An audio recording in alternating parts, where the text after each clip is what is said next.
Júnior explica os cuidados que os pais devem ter para garantir a segurança dos filhos na hora de comprar o presente do Dia das Crianças. E a nossa comentarista de cinema, Ana Carina de Carvalho, traz as dicas para o fim de semana e para o feriadão. Tem uma lista especial para a garotada.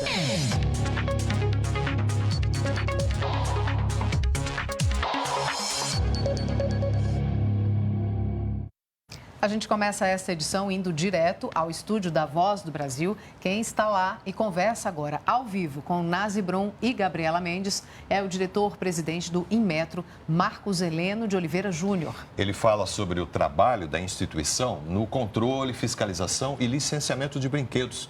Uma ação rigorosa para que eles não ponham em risco a saúde das crianças. Ele também conversa sobre a participação do Inmetro em uma conferência global que acontece ainda este mês em Dubai e vai tratar de tecnologias que ajudem na redução do carbono e na preservação do meio ambiente. Vamos acompanhar a entrevista. Qualidade e tecnologia. Uma garantia de qualidade que não oferece riscos para a idade indicada. E para falar sobre o selo, a gente conversa ao vivo com o presidente do Inmetro, Marcos Oliveira Júnior. Boa noite, presidente. Boa noite, Nazi. Boa noite, Gabriela e todos os nossos ouvintes da Voz do Brasil. Presidente, o que os pais devem prestar atenção na hora de comprar um brinquedo neste Dia das Crianças, do ponto de vista de segurança do produto? A primeira coisa temos saberem que todos os brinquedos no Brasil, todos, importados ou nacionais, eles precisam passar pela certificação do Inmetro. Então, eles têm que ter o selo do Inmetro e, junto com ele, o logotipo do organismo que faz a certificação desse brinquedo.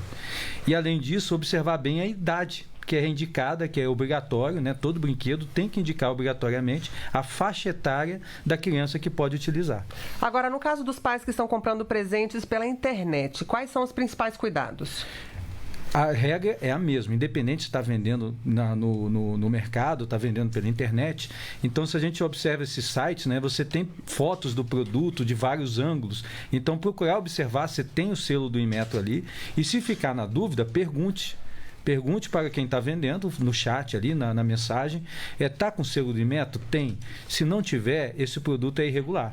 Então, uma boa dica é, se não tem o selo de Inmetro, comunica a própria plataforma que está vendendo para que ela tome as providências.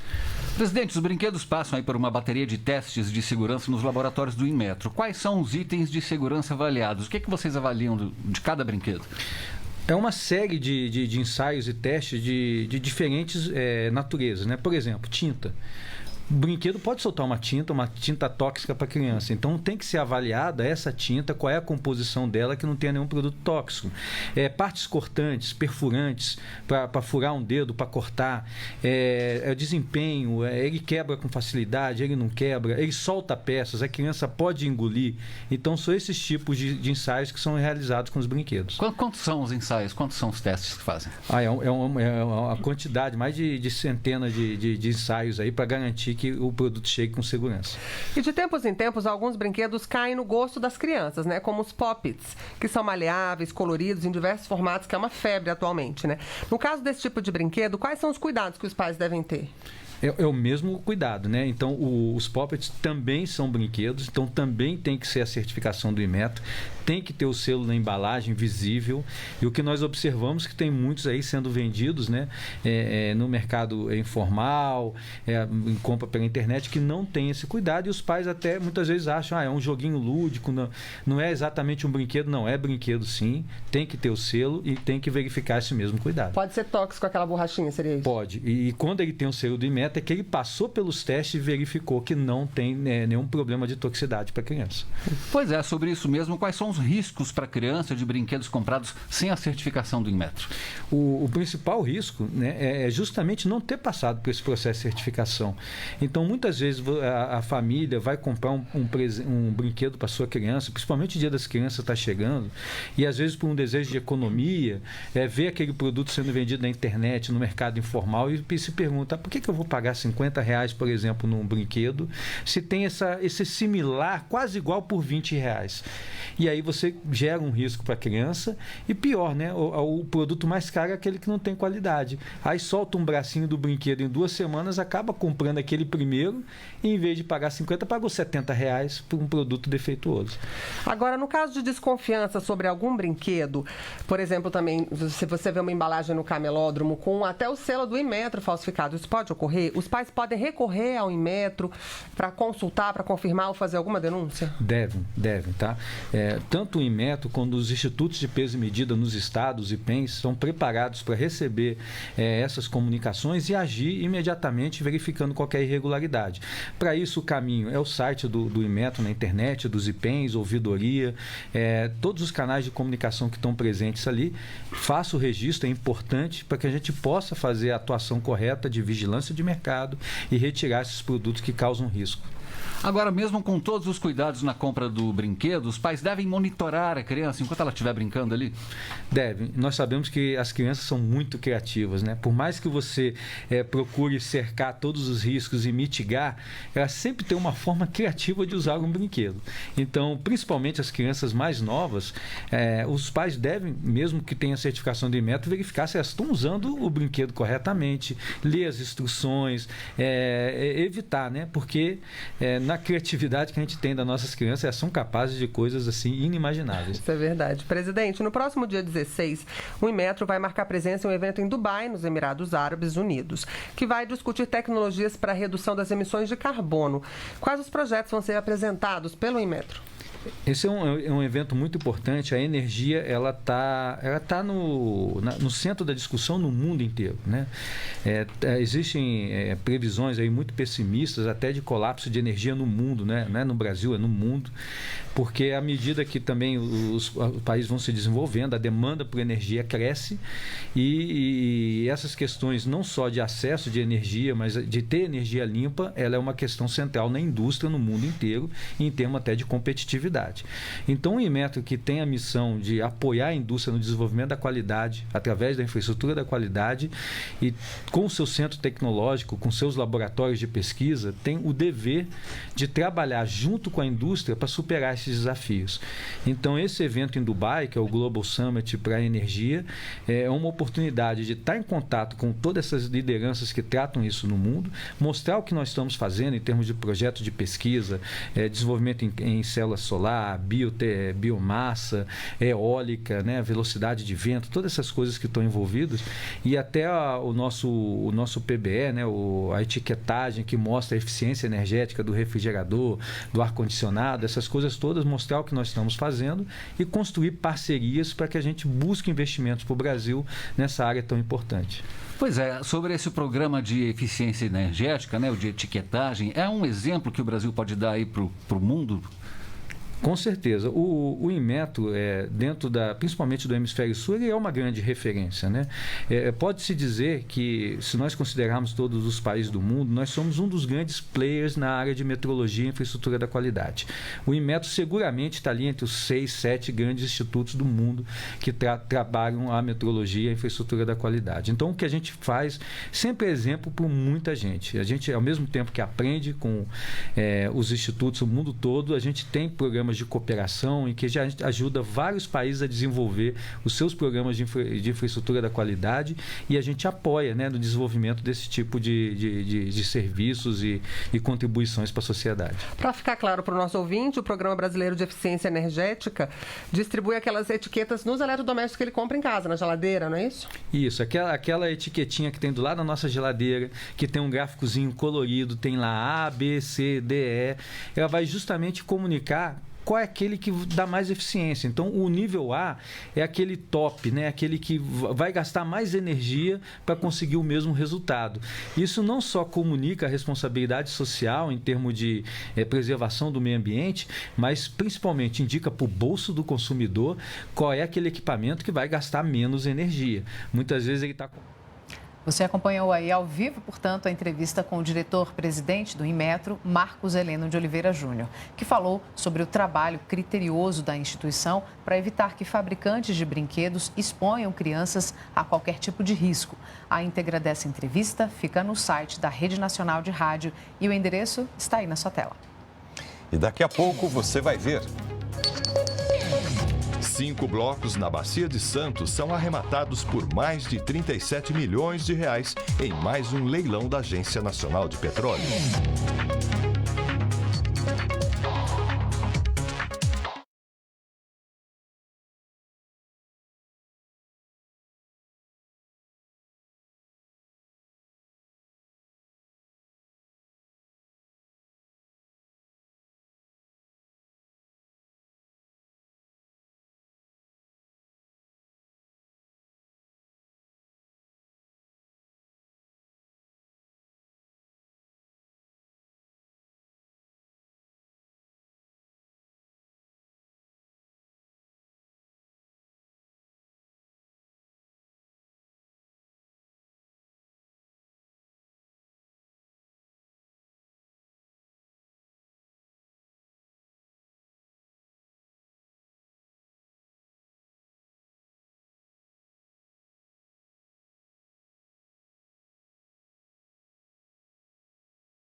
A Câmara dos Deputados aprovou hoje projeto que retoma a propaganda partidária gratuita em rádio e televisão que havia sido extinta em 2017. O projeto ainda volta para o Senado.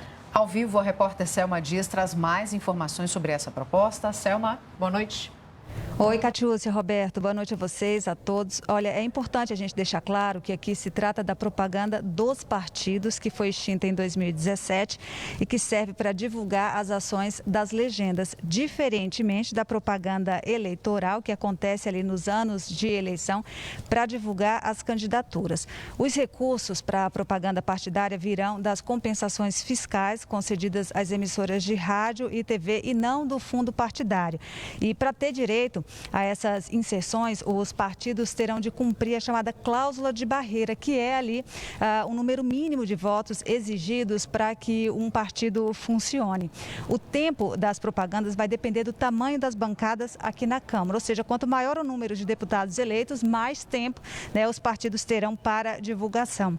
O texto também prevê que as emissoras de rádio e TV deverão colocar essas inserções no ar entre 7h30 e 10h30 da noite. E nos anos eleitorais, né, essas propagandas partidárias só devem acontecer no primeiro semestre. Lembrando que essa matéria foi alterada aqui na Câmara, por isso volta para a análise, então, dos senadores. Roberto, Catiúcia, com vocês. Tá ótimo. Muito obrigado, Selma, pelas informações. Já o Supremo Tribunal Federal formou maioria hoje e manteve a proibição de artistas em comícios e reuniões de candidatos, os famosos showmícios, para as eleições do ano que vem. A realização desses eventos é proibida desde 2006. Por outro lado, os ministros votaram a favor da liberação de artistas em eventos de arrecadação de fundos para as campanhas eleitorais. A CPI da Covid ouviu hoje Walter Correia de Souza Neto, ex-médico da operadora de saúde Prevent Senior, e Tadeu Frederico Andrade, que recebeu tratamento contra a Covid-19 em um dos hospitais da rede. Nos depoimentos, ambos confirmaram as denúncias de irregularidades praticadas pelo plano de saúde. Tadeu Frederico Andrade teve Covid-19 e ficou internado por 120 dias em um hospital da Prevent Senior. A CPI denunciou diversas irregularidades que teriam sido praticadas pela operadora. Minha família lutou contra essa poderosa corporação chamada Prevent Senior. Eles lutaram para que eu não viesse a óbito. Minha família, eles não aceitaram a imposição do chamado cuidados paliativos, que era a prática utilizada pela Prevent Senior para eliminar pacientes de alto custo. Tadeu contou a luta da família dele para que ele não fosse direcionado para tratamentos paliativos enquanto ainda tinha chances de cura se permanecesse na UTI. Uma das minhas filhas recebe um telefonema de uma doutora Daniela de Aguiar Moreira da Silva, informando, comunicando que eu passaria a ter os cuidados paliativos. Ou seja, eu sairia da UTI, iria para um chamado leito híbrido e lá teria, segundo as palavras da doutora Daniela, maior dignidade e conforto, e meu óbito ocorreria em poucos dias. Seria ministrado em mim uma bomba de morfina e todos os meus equipamentos de sobrevivência na UTI seriam desligados. Já Walter Correia de Souza Neto, ex-médico da Prevent, confirmou as denúncias de que médicos não tinham autonomia e eram coagidos a trabalhar sem máscaras e a prescrever o chamado kit Covid. A imposição de não ter autonomia médica, de não poder pedir um determinado exame, pacientes evoluíram com gravidade e às vezes você tinha que negociar com quem era seu superior para poder fazer determinada coisa e aquilo não era autorizado, e às vezes o paciente evoluía com gravidade ou óbito. Ele ratificou ainda a informação de que a Prevent Senior priorizava o lucro em detrimento da saúde dos pacientes. Por um modelo que era basicamente voltado para os custos e não muitas vezes para o bem-estar e o que o paciente precisava. Algumas condições, como o caso do Sr. Tadeu que contou aqui agora, elas não são exclusivas da pandemia. São coisas que acontecem na Prevent de forma crônica e que estão inseridas na cultura da empresa. A Prevent Senior, até pouco tempo, acho que usava no comercial deles, que eles são especialistas em pessoas, mas eu sempre vi a Prevent especialista como especialista em números, né? Em nota, a Prevent Senior negou as práticas denunciadas pelo ex-médico da rede, Walter Correia de Souza Neto, e as classificou como infundadas. A operadora de saúde disse que o depoimento não trouxe fatos, mas apenas, abre aspas, narrativas que faltam com a verdade, fecha aspas. A nota diz ainda que, abre aspas, denúncia mais grave é sugerir que os médicos da empresa optem pela adoção de cuidados paliativos para matar pacientes e economizar recursos, o que tanto os médicos quanto a direção da empresa veementemente contestam, fecha aspas. A Prevent Senior disse ainda que está colaborando para que órgãos técnicos como o Ministério Público e a Polícia Civil investiguem todas as acusações contra a empresa para que a verdade dos fatos seja restabelecida. A CPI da pandemia aprovou hoje uma nova convocação do ministro da Saúde, Marcelo Queiroga. O depoimento dele foi marcado para o dia 18 deste mês e o relatório final da comissão será entregue no dia seguinte. A ex-estagiária do Supremo Tribunal Federal, Tatiana Garcia Bressan, prestou hoje depoimento na Superintendência da Polícia Federal em Brasília. A suspeita é de que ela teria atuado como informante do blogueiro Alan dos Santos, investigado no inquérito das fake news, aberto pelo STF em março de 2019. Tatiana também foi alvo de buscas e apreensões realizadas nesta quinta-feira pela Polícia Federal. A ação foi autorizada pelo ministro Alexandre de Moraes. Em uma solenidade realizada há pouco no Palácio do Planalto, o presidente Jair Bolsonaro assinou 4 portarias que mudam regras trabalhistas. Segundo o governo federal, o novo conjunto de normas trabalhistas simplifica, desburocratiza e harmoniza as regras sobre segurança e saúde do trabalhador. A mudança é resultado do trabalho de uma comissão tripartite que reúne representantes de sindicatos, de confederações empresariais e do governo federal. O governo federal arrecadou 37 milhões de reais com a concessão de 5 blocos de petróleo na Bacia de Santos. Eles foram arrematados por petroleiras internacionais. Acompanhe a reportagem. A Shell arrematou sozinha 4 dos 5 blocos ofertados e formou consórcio com a Ecopetrol para concluir a compra do 5º, todos na Bacia de Santos. O leilão teve uma arrecadação de 37 milhões de reais, com investimentos previstos de 136 milhões de reais. As duas empresas que ganharam o direito de exploração de petróleo e gás terão de compensar financeiramente o estado de São Paulo pelo consumo dos recursos naturais e ainda vão precisar realizar, na primeira fase do contrato, estudos sísmicos e estruturais para perfuração de poços. Nós podemos afirmar que a rodada foi considerada um sucesso. Cada bloco arrematado em uma nova fronteira exploratória é uma grande vitória, pois além dos investimentos que vão ser realizados, representa a abertura de novas possibilidades para futuras licitações. As outras 3 bacias com áreas licitadas em Pelotas, Potiguar e Campos não receberam propostas no primeiro leilão do setor durante a pandemia. Os blocos não arrematados ficam na lista de oferta permanente da Agência Nacional de Petróleo, Gás e Biocombustíveis. Esta rodada teve foco em novas fronteiras exploratórias, ou seja, áreas com muito risco exploratório para as empresas, risco de perfurarem e não encontrarem acumulações de petróleo cuja produção seja viável. Por tudo isso, não havia nem poderia haver expectativa de que todos os blocos fossem arrematados. Desde 2019, esse é o 6º leilão. E desde então, nós já arrecadamos cerca de 85 bilhões em bônus de assinatura em todos esses leilões. Para falar mais sobre esse leilão da Agência Nacional de Petróleo, a gente conversa agora com o nosso comentarista de Política e Economia, Ricardo Caldas. Boa noite, professor, bem-vindo. Boa noite, Catiúcia. A gente viu aí na reportagem o resultado do leilão. O senhor considera que ele teve êxito? Foi bem sucedido, professor? Boa noite, Catiúcia. Boa noite a todos que estão nos assistindo. Nós trouxemos alguns números aqui justamente para mostrar isso. Na verdade, dificilmente você vai ter um leilão com todas as áreas arrematadas, como foi mencionado agora no vídeo, né? Então, o importante é que haja justamente interessados, né? Então, o que nós tivemos nessa última rodada? Foram colocados 92 blocos, 5 foram arrematados. Ali, 37 milhões, né, que o governo arrecadou em termos de custos, né, para ele, né, de bônus para si. Mas não é isso o mais importante. O importante é que esses valores que o governo arrecada, eles estão associados com investimentos das empresas. Ou seja, as empresas que arremataram essas 5 áreas, elas vão fazer novos investimentos, contratar mais pessoas, vão chamar mais pessoas para dinamizar o setor, mais petróleo que o Brasil produz, mais exportações, mais divisas que entram. Então, a gente tem que pensar positivamente. E aí, se a gente for pensar como um todo, né, já foi mencionado aqui também na reportagem também, já foram feitos mais de 36 blocos em oferta, foram no leilão de 2019, 12 foram arrebatados. Só nesse gerou 8,9 bilhões em bônus. Mas o vídeo mencionava que a arrecadação total foi de 85 bilhões. Mas não é o objetivo, a gente sempre tem que lembrar isso. O objetivo do governo com os leilões, com a privatização, não é a arrecadação, é movimentar a economia.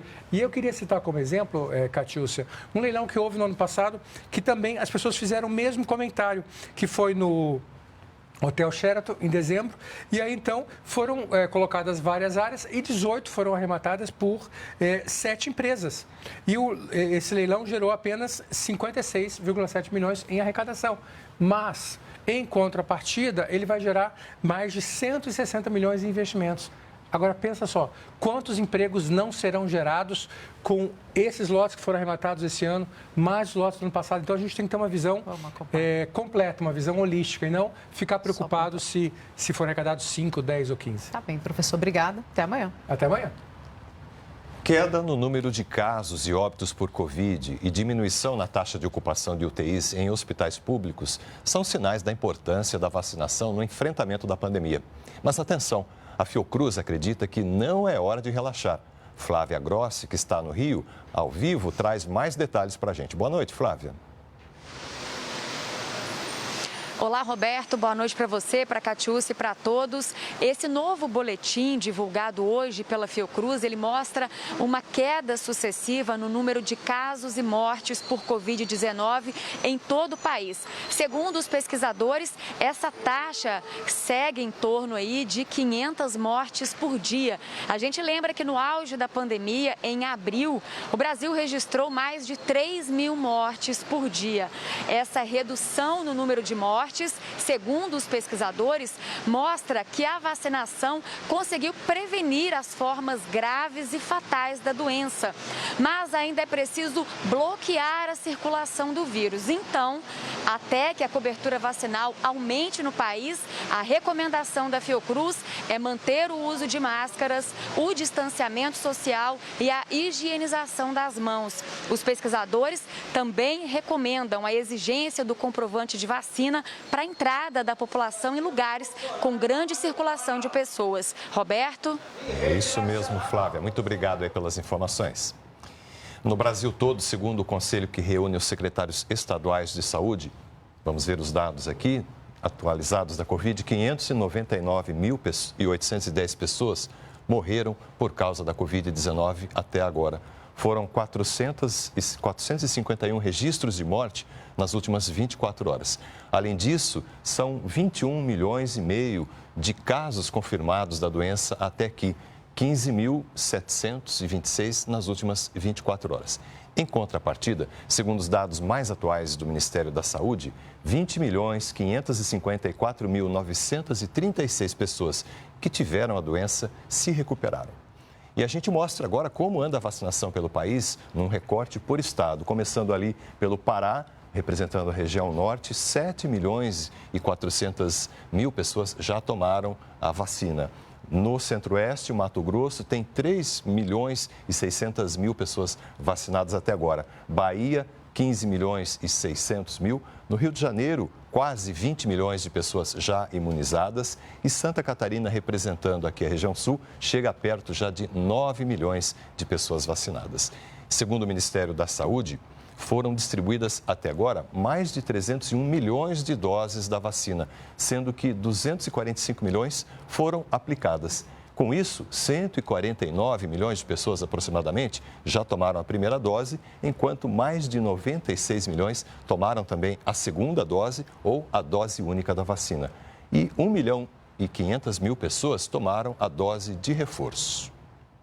O governo paulista reconheceu que o estado vive um cenário de crise hídrica. Os reservatórios de água registram números cada vez mais baixos. Ao vivo da capital paulista, o repórter Pablo Mundim traz as informações. Boa noite, Pablo. Olá, Catiúcia, Roberto, boa noite a todos. O cenário de escassez hídrica no estado de São Paulo preocupa. Todos os reservatórios que abastecem a região metropolitana estão mais baixos do que em 2013, ano que antecedeu a pior crise hídrica da história do estado. Os 7 sistemas operados pela Companhia de Saneamento Básico de São Paulo têm hoje 37,6% da capacidade total.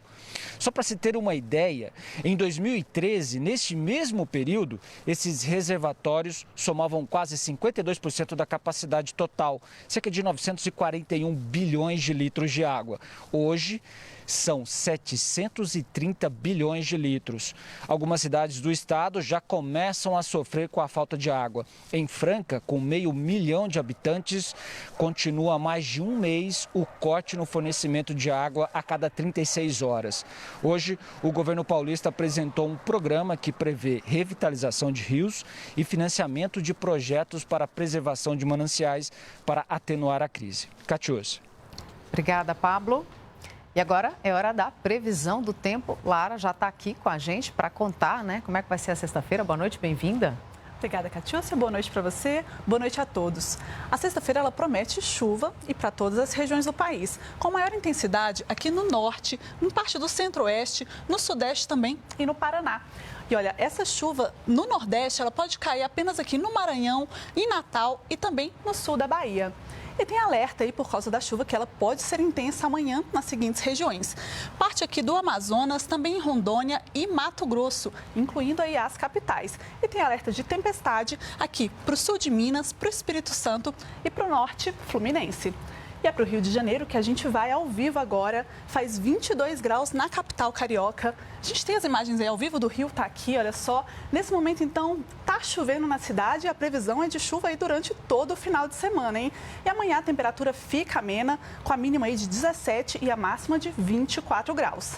Agora, olha, apesar da chuva ter dado aí o ar da graça em boa parte do país, algumas regiões ainda não saíram do alerta aqui por conta da baixa umidade do ar. É o caso aqui do interior nordestino e também grande parte de Goiás, incluindo aqui a capital federal. Onde está laranja, a umidade está abaixo dos 20%. E aí a gente já sente literalmente na pele, né? Mas olha, para quem está nessas regiões, então recomendado é caprichar na hidratação.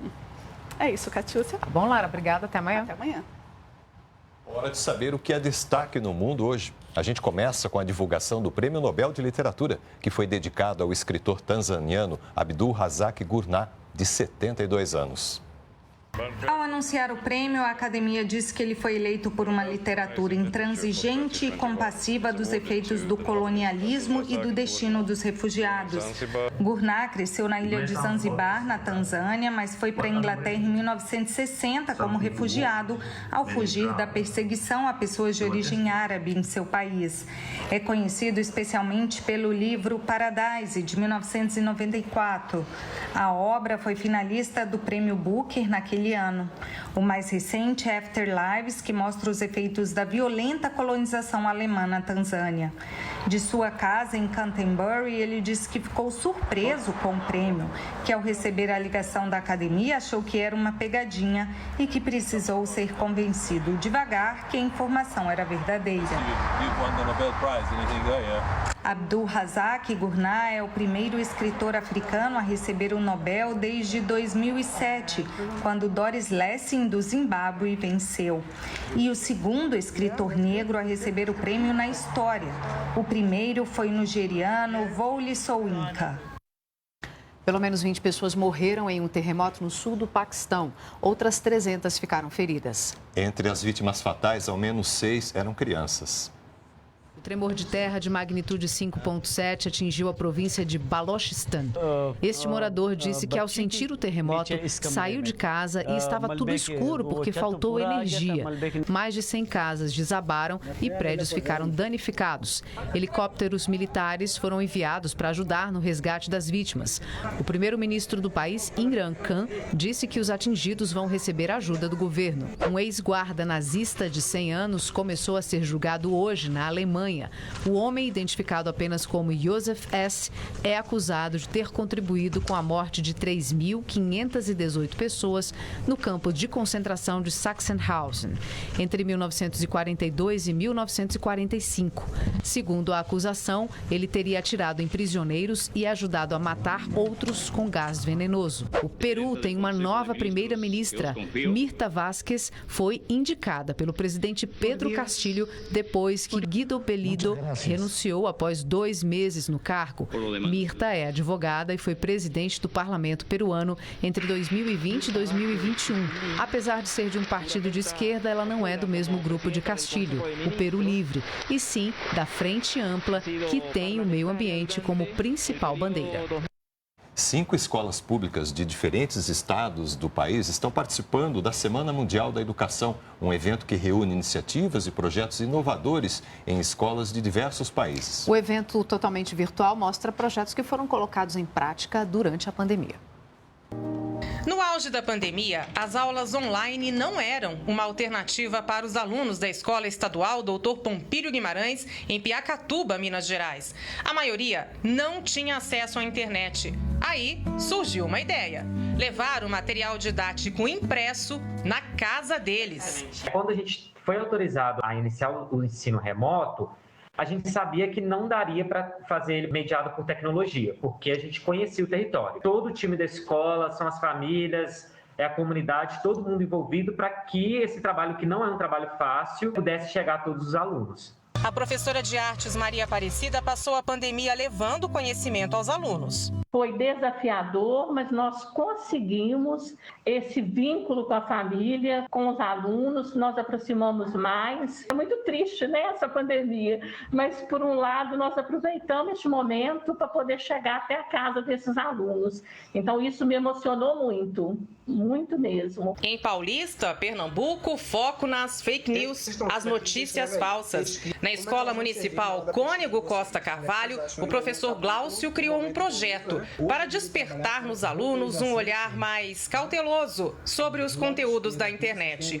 Tudo motivado pela percepção de que muitos não queriam se vacinar por causa das notícias falsas. A estratégia que eu usei foi checar essas notícias e criar muita atividade com o protagonismo deles. O professor de História trabalhou a guerra da vacina e o negacionismo histórico. O professor de Ciências trabalhou a validade científica da vacina. O professor de Matemática fez uma análise dos gráficos da pesquisa que foi feita com os pais. E eu entrei com as estratégias de checar as notícias. Eu achei muito legal e muito interessante. A gente aprendeu muitas coisas. Tanto é que minha família me ajudou. Quando eu tinha um trabalho para fazer, a gente fez até um vídeo também com a ajuda dos nossos familiares, e eu compartilhei sim com eles tudo que eu aprendi, porque eu acho muito importante também eles não caírem mais em fake news.